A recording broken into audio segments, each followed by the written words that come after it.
जय हिंद मित्रांनो, एक्झाम जागर या एज्युकेशन यूट्यूब प्लॅटफॉर्मवर तुम्हा सर्वांचं पुन्हा एकदा स्वागत आहे. मित्रांनो, या आधीच्या सत्रामध्ये तुमच्यासाठीचा प्रश्न होता, जगातील सर्वात मोठे अक्षय ऊर्जा पार्क कोणत्या राज्यात निर्माण करण्यात येत आहे? या प्रश्नाचं योग्य उत्तर आहे पर्याय क्रमांक 4, म्हणजे जगातील सर्वात मोठे अक्षय ऊर्जा पार्क हे गुजरात राज्यामध्ये निर्माण करण्यात येत आहे. गुजरातमध्ये कुठे? तर गुजरातमधील कच्छ येथील खवरा येथे या पार्कची निर्मिती अदानी ग्रीन एनर्जी लिमिटेड या कंपनीद्वारे करण्यात येत आहे. आजच्या सत्राचा पहिला प्रश्न पहा. क्यूएस वर्ल्ड युनिव्हर्सिटी रँकिंग 2024 मध्ये कोणत्या भारतीय विद्यापीठाने सर्वोच्च स्थान पटकावलं आहे? तर या क्यूएस वर्ल्ड युनिव्हर्सिटी रँकिंग 2024 मध्ये जवाहरलाल नेहरू विद्यापीठाने सर्वोच्च स्थान पटकावलेलं आहे. जवाहरलाल नेहरू विद्यापीठ हे या रँकिंगमधील विकास अभ्यासासाठी जागतिक स्तरावर 20व्या क्रमांकावर आहे. मित्रांनो, या रँकिंगमध्ये 424 भारतीय विद्यापीठापैकी एकूण 69 भारतीय विद्यापीठांनी क्यूएस जागतिक विद्यापीठ क्रमवारीत स्थान मिळवलेलं आहे. या यादीमध्ये IIM अहमदाबादने व्यवसाय आणि व्यवस्थापन अभ्यासासाठी जगभरातील शीर्ष 25 संस्थांमध्ये स्थान पटकावलेलं आहे. तसेच IIM बँगलोर आणि कलकत्ता यांनी टॉप 50 मध्ये स्थान मिळवलेलं आहे. या रँकिंगमध्ये दंतचिकित्सा अभ्यासासाठी Savita institute of medical and technical सायन्सने 24वे स्थान पटकावलेलं आहे.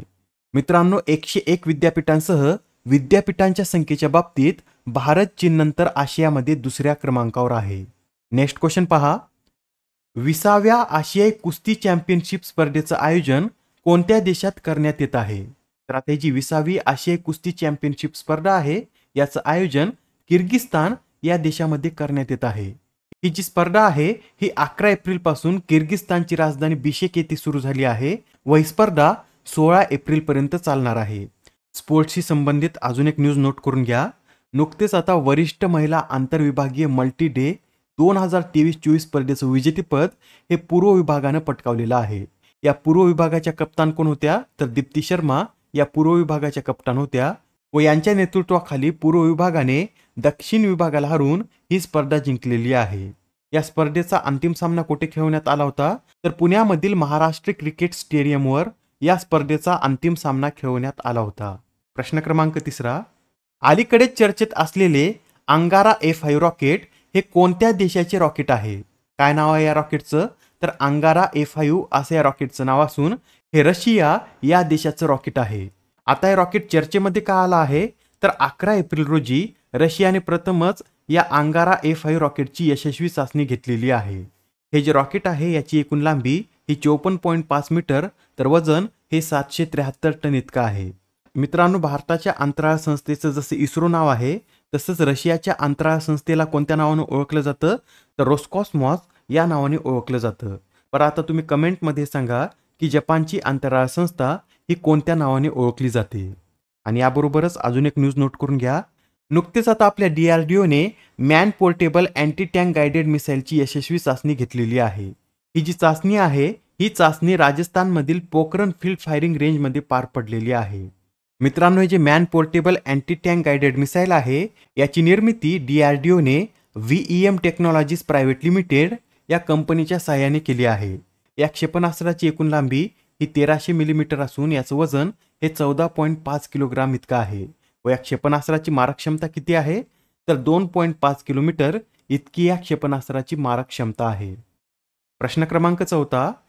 आंतरराष्ट्रीय नार्कोटिक्स कंट्रोल बोर्डावर खालीलपैकी कोणाची निवड करण्यात आली आहे? तर आता नुकतेच आंतरराष्ट्रीय नार्कोटिक्स कंट्रोल बोर्डासाठी निवडणुका पार पडल्या होत्या व यामध्ये भारताच्या जगजित पावडिया या आंतरराष्ट्रीय नार्कोटिक्स कंट्रोल बोर्डावर तिसऱ्यांदा निवडून आलेले आहेत.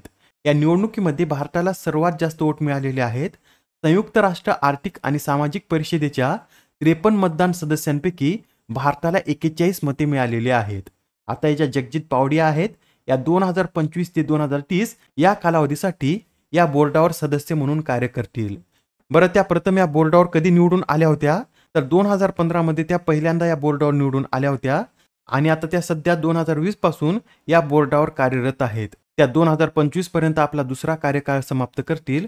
त्यानंतर त्यांचा तिसरा कार्यकाळ हा 2025 पासून सुरू होईल. मित्रांनो, याबरोबरच हे सुद्धा लक्षात ठेवा, संसदेचे सुरक्षा प्रमुख म्हणून अनुराग अग्रवाल यांची नियुक्ती करण्यात आली आहे.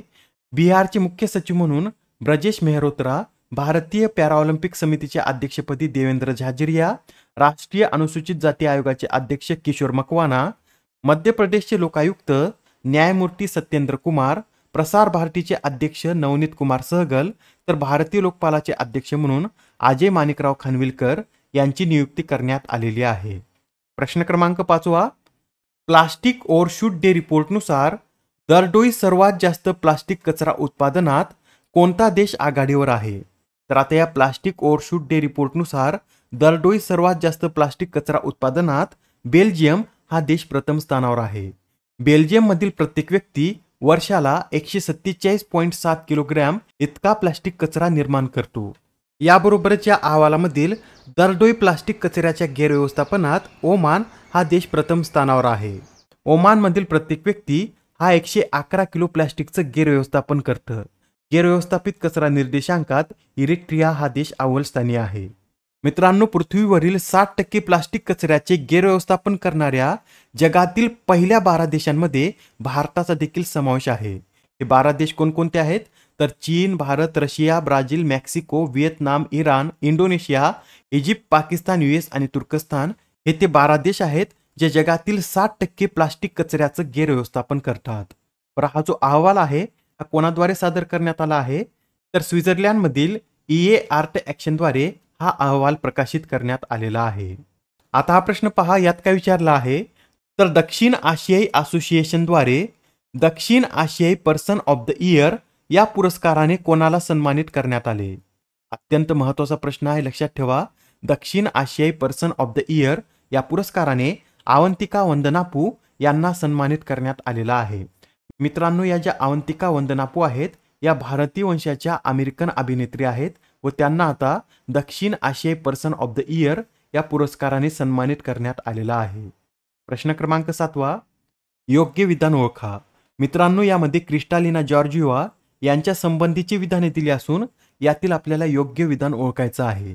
पहिलं विधान पहा, क्रिस्टालिना जॉर्जिवा यांची IMFच्या व्यवस्थापकीय संचालक म्हणून पुनर्नियुक्ती करण्यात आली असून त्यांचा दुसरा कार्यकाळ हा 1 ऑक्टोबर 2024 पासून सुरू होईल. हे जे विधान आहे हे बरोबर आहे. नुकतेच आता क्रिस्टालिना जॉर्जिवा यांची IMFच्या व्यवस्थापकीय संचालक म्हणून पुनर्नियुक्ती करण्यात आली आहे. त्या या पदावर सध्या 2019 पासून कार्यरत आहेत आणि आता त्यांचा दुसरा कार्यकाळ हा 1 ऑक्टोबर 2024 पासून सुरू होईल. आता दुसरं विधान पहा, बल्गेरियन अर्थशास्त्रज्ञ क्रिस्टालिना जॉर्जिवा या IMFच्या पहिल्या महिला व्यवस्थापकीय संचालक आहेत. आता यामध्ये आपल्याला पाहायचं आहे की क्रिस्टालिना जॉर्जिवा या कोणत्या देशाच्या आहेत? तर क्रिस्टालिना जॉर्जिवा या बल्गेरिया याच देशाच्या आहेत. एवढं विधान तर बरोबर आहे. पण आता त्या IMFच्या पहिल्या महिला व्यवस्थापकीय संचालक आहेत का? तर इथंच हे विधान चुकीचं आहे, कारण त्या IMFच्या दुसऱ्या महिला व्यवस्थापकीय संचालक आहेत. मग पहिल्या महिला व्यवस्थापकीय संचालक कोण होत्या? तर क्रिस्टिन लगार्ड या IMFच्या पहिल्या महिला व्यवस्थापकीय संचालक होत्या व त्यांच्यानंतर क्रिस्टालिना जॉर्जिवा या IMFच्या व्यवस्थापकीय संचालक बनल्या होत्या आणि त्या IMFच्या दुसऱ्या महिला व्यवस्थापकीय संचालक ठरलेल्या आहेत. यासाठी हे दुसरं विधान चुकीचं ठरतं. आता शेवटचं विधान पहा, त्यांनी जागतिक बँकेच्या हंगामी अध्यक्ष म्हणून देखील काम केलं होतं. त्या जागतिक बँकेच्या पहिल्या महिला हंगामी अध्यक्षा होत्या. मित्रांनो, आता हे जे विधान आहे हे बरोबर विधान आहे, कारण क्रिस्टालिना जॉर्जिवा यांनी जागतिक बँकेच्या हंगामी अध्यक्ष म्हणून कार्य केलं होतं व त्या जागतिक बँकेच्या पहिल्या महिला हंगामी अध्यक्ष ठरल्या होत्या. या प्रश्नात आपल्याला योग्य विधाने ओळखायची आहेत. A आणि C हे विधान योग्य आहे. यासाठी या प्रश्नाचं उत्तर हे पर्याय क्रमांक 1 असेल. इथे IMFचा उल्लेख आला आहे, तर IMF विषयी सुद्धा आपण थोडक्यात माहिती पाहून घेऊया. IMF म्हणजे इंटरनॅशनल मॉनिटरी फंड. याची स्थापना 27 डिसेंबर 1945 रोजी करण्यात आली होती व याचं मुख्यालय वॉशिंग्टन DC येथे स्थित आहे. बरं, या IMFचं वित्तीय वर्ष काय आहे? तर 1 मे ते 30 एप्रिल असं या IMFचं वित्तीय वर्ष आहे. एक्झाममध्ये बऱ्याच वेळा हे वित्तीय वर्ष विचारण्यात येतात, तर लक्षात ठेवा IMFचं वित्तीय वर्ष हे 1 मे ते 30 एप्रिल आहे. आणि आता कमेंटमध्ये तुम्ही हे सांगा की जागतिक बँकेचं वित्तीय वर्ष काय आहे. नेक्स्ट क्वेश्चन पहा, इराणच्या रिव्होल्युशनरी गार्ड्सने UAE कडून भारताकडे जाणाऱ्या एका मालवाहू जहाजाचा ताबा घेतला, तर त्या जहाजाचं नाव काय आहे? तर हे जे जहाज आहे हे जहाज इस्रायल या देशाचं जहाज असून याचं नाव MSC एरिज असं आहे. हे जहाज इस्रायलचं असल्यामुळे इराणच्या नौदलाने होर्मुझच्या समुद्रधुनीजवळ या जहाजाचा ताबा मिळवलेला आहे. ही जी होर्मुझची सामुद्रधुनी आहे मॅपमध्ये पहा कुठे स्थित आहे, तर होर्मुझची सामुद्रधुनी ही येथे स्थित आहे आणि ही जी होर्मुझची सामुद्रधुनी आहे ही इराणच्या आखाताला ओमानच्या आखातासोबत जोडते. यासच इतर सुद्धा काही सामुद्रधुनी आहेत त्यांच्याविषयी सुद्धा एक्झाममध्ये आपल्याला प्रश्न पाहण्यास मिळतो. तर हे सुद्धा लक्षात ठेवा. पाल्कची सामुद्रधुनी ही बंगालच्या उपसागराला मन्नारच्या आखाताशी जोडते व ही जी सामुद्रधुनी आहे ही भारत आणि श्रीलंका या देशादरम्यान आहे. डोव्हरची सामुद्रधुनी इंग्लंड व फ्रान्स देशाच्या दरम्यान असून ती उत्तर समुद्राला इंग्लिश खाडीशी जोडते. तर जिब्राल्टरची सामुद्रधुनी स्पेन व मोरोक्को देशांच्या दरम्यान असून ही भूमध्य समुद्राला अटलांटिक महासागराशी जोडते. आजच्या सत्रामधील शेवटचा प्रश्न पहा.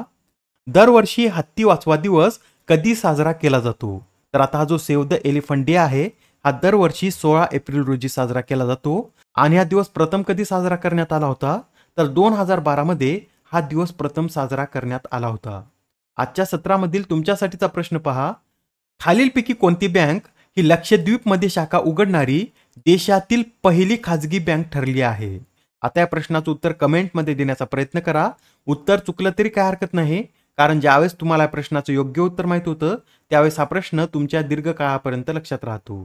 तर आता पुढच्या सत्रामध्ये पुन्हा भेटूया. धन्यवाद.